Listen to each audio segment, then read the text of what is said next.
안녕하세요. 구미차병원 심장내과 이은규입니다.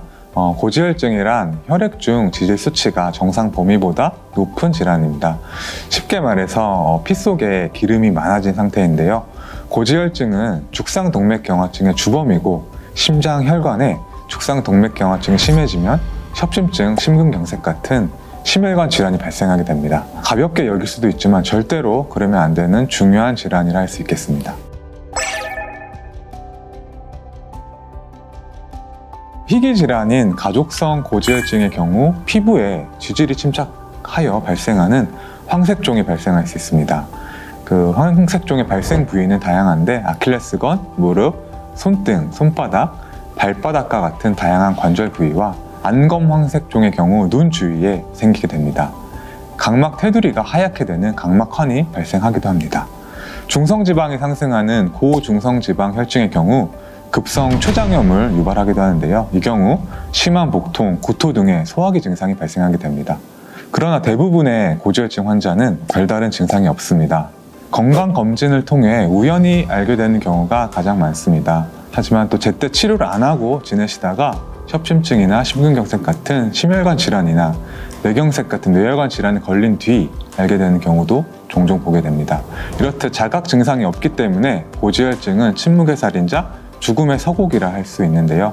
나이가 중년 이상이거나 당뇨, 고혈압 등의 동반 질환이 있는 경우, 심혈관 질환의 가족력이 있는 경우엔 반드시 고지혈증 검사를 받아보시길 권고드립니다.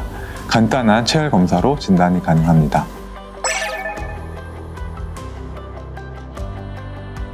흔히 콜레스테롤은 많이 먹어서 올라간다고 생각하시는데요. 실제 우리 몸의 콜레스테롤은 음식을 통해 흡수되는 것이 4분의 1, 간에서 합성되는 것이 4분의 3 정도 됩니다. 간에서 합성되는 비중이 크죠. 따라서 치료의 경우에도 경증의 경우 체중 감량과 식사 조절로 우선 시행을 해보지만 이것이 실패할 경우 약물 치료로 넘어가게 됩니다. 협심증, 심근경색증 같은 위험한 상태에서는 약물 치료로 바로 넘어가게 됩니다. 치료 목표치는 환자의 동반 질환, 위험 인자를 평가하여 적절하게 정해야 되기 때문에 반드시 전문 의사의 진료가 필요합니다. 약물 치료는 콜레스테롤 합성을 억제하는 스타틴, 지질 흡수 억제제가 있고 대부분 이들 먹는 치료제로 잘 조절이 됩니다. 그러나 이들 경구 약제를 사용해도 조절이 불량한 경우 주사제인 PCSK9 억제제를 사용하기도 하는데요. 주로 먹는 약제의 반응이 부족한 심근경색 환자나 가족성 고지혈증 환자들이 이에 해당합니다. 건강한 사람이 육류를 많이 먹는다고 갑자기 없던 고지혈증이 생기는 것은 아닙니다. 다만 적정 체중을 유지하는 것이 중요한데요. 적정 체중이 유지되는 선에서 적정한 양을 드셔야 되겠고 국내 가이드라인에서도 포화지방산 섭취는 총 에너지의 7% 이내로 제한하기를 권고하고 있으므로 포화지방산이 많은 비계라든지 가금류의 껍질 등은 피하시는 것이 좋겠습니다.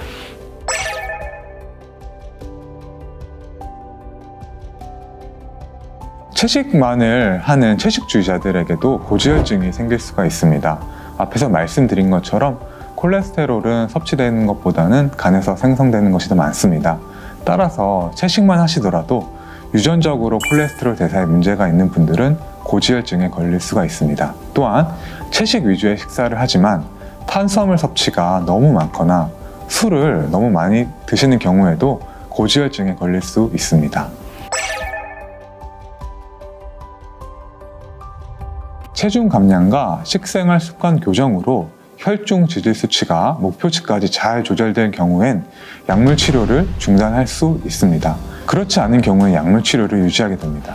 실제 임상에서 투약 중단하는 분보다는 투약을 유지하는 분들이 더 많은 것 같습니다. 장기 투약에 대해 거부감과 부담을 느끼는 분들이 많이 계실 텐데요. 임의로 투약을 중단할 경우 고지혈증이 조절이 잘 안 되게 되고 이로 인해 심혈관 질환이 증가할 수 있으므로 반드시 담당 의사와 상의하시고 투약 중단 여부를 결정하시길 바랍니다. 운동이 건강에 좋다는 사실은 누구나 아실 텐데요. 구체적으로 어떻게 해야 되는지 대해서는 잘 모르는 경우가 많은 것 같습니다. 외래 환자들 중에도 많은 분들이 운동을 하신다고 하면서 가벼운 산책 한두 시간씩 매일 한다고 하시는 분이 계시는데요. 이러한 저강도 운동은 큰 도움은 되지는 않습니다. 숨이 찰 정도의 중등도 강도의 유산소 운동을 한 번에 30분 이상 주 3회 이상 시행하시길 권고드립니다. 다만 본인이 위험 인자가 많거나 심혈관 질환이 있는 경우 본인의 체력 이상으로 운동을 시행하면 위험할 수 있으므로 이런 분들은 반드시 담당 의사와 상의하시고 적절한 운동을 결정하시길 권고드립니다. 또한 흡연은 고지혈증 및 심혈관 질환 위험도를 크게 증가시키는 위험 요소입니다. 반드시 금연하시길 바랍니다. 알코올 섭취도 하루 한두 잔 이내로 제한하도록 권고되고 있습니다. 고지혈증 환자라면 금주하시는 것이 가장 좋겠고 적어도 과음을 피하고 절주하시길 권고드립니다.